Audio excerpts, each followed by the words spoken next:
தீர்ந்து போகாத திராவிட இயக்கத்தின் மீது தீராத காதல் கொண்ட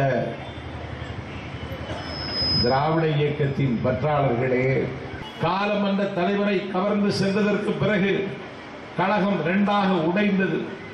எல்லா கட்சியையும் உடைப்பதிலே கருணாநிதி அகாய சூரன். அவன் கட்சியே உடைப்பான். இனி அப்படி எல்லா கட்சிகளையும் உடைக்கிற அகாய சூரன்.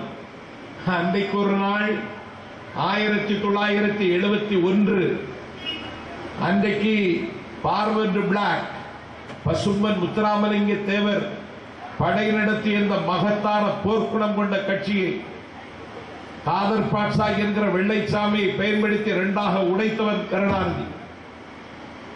பாரத்லா பட்டம் பெற்றவர், உப்பை காட்டிலும் எளிய உயர்ந்த மனிதர், வணக்கத்திற்கும் மரியாதைக்கும் உரிய பாரிஸ்டர் தங்கமணி அவர்களை பயன்படுத்தி இந்திய கம்யூனிஸ்ட் கட்சியை இரண்டாக உடைத்தவர் கருணாநிதி. காஷ்மீர் முதல் கன்னியாகுமரி வரை இருக்கக்கூடிய இஸ்லாமியர்களின் மானம் காப்பதற்காக தொடங்கப்பட்ட இந்திய யூனியன் முஸ்லிம் லீக்கை அன்றைக்கு பன்மொழி புலவர் லத்தீப் சாஹிப் அவர்களை பயன்படுத்தி இரண்டாக உடைத்தவன் கருணாநிதி. மக்கள் திலகம் எம்ஜிஆரின் காலத்தில் உங்களுக்கு ஞாபகம் இருக்கிறதோ இல்லையோ, டாக்டர் பொற்செல்வி என்கிற ஒரு அழுக்கு பெண்மணியை பயன்படுத்தி இந்த கழகத்தை உடைக்க முயற்சித்தவன் கருணாநிதி. இன்றைக்கு தாயின் அரவணைப்பில் இருக்கின்ற பேராசிரியர் தீரன் அவர்களை பயன்படுத்தி பாட்டாளி மக்கள் கட்சியை இரண்டாக உடைத்தவன் கருணாநிதி. வைகோவருடைய மறுமலர்ச்சி திராவிட முன்னேற்ற கழகத்தையும் இன்றைக்கு விஜயகாந்தனுடைய தேமுதிகவையும் இரண்டாக உடைத்து இன்றைக்கு இதில் ஏதாவது பொறுக்கிக் கொள்ளலாமா என்று இந்த நாட்டிலே எலும்புக்கு அலைகிற நாயை போல தமிழ்நாட்டு அரசியலிலே ஒரு கடைத்தரமான வியாபாரத்தை கருணாநிதி இன்றைக்கு தொடங்கி இருக்கிறார். இன்னொரு கும்பல் அலைகிறது. மப்பிலே இருப்பான் அம்பானி, கருணாநிதி என்கிற அம்பானி. இந்த கும்பல்களுக்கு எல்லாம் இப்பொழுது தமிழ்நாட்டை ஆள வேண்டும் என்ற ஆசை. அந்த கடமையை செய்வதற்கு ஒருவர் புறப்பட்டிருக்கிறார். என்னை விட கொஞ்சம் உயரமான அண்ணன் வைகோ அவர்கள்.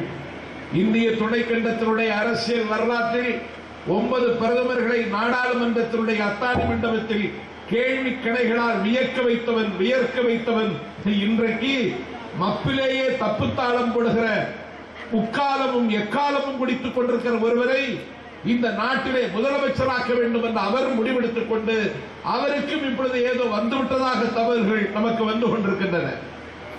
நான் கேட்கிறேன், ஏன் இந்த கன்றாவி அரசியல்? நான் கேட்கிறேன், உங்களுக்கு ஆண்மை இருக்கிறதா? உங்களுக்கு பலம் இருக்கிறதா? உங்கள் வெற்றியை நீங்களே தீர்மானிக்க முடியும் என்கிற கான்பிடன்ஸ், நம்பிக்கை உங்களுக்கே இருக்கிறதா?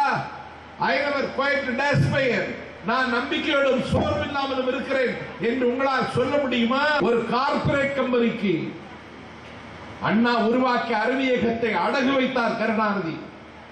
கருணாநிதி சொல்லுகிறார், என் மகன் ரஷ்யாவின் அதிபர் ஸ்டாலின் மாதிரி மாறிவிட்டான் என்று.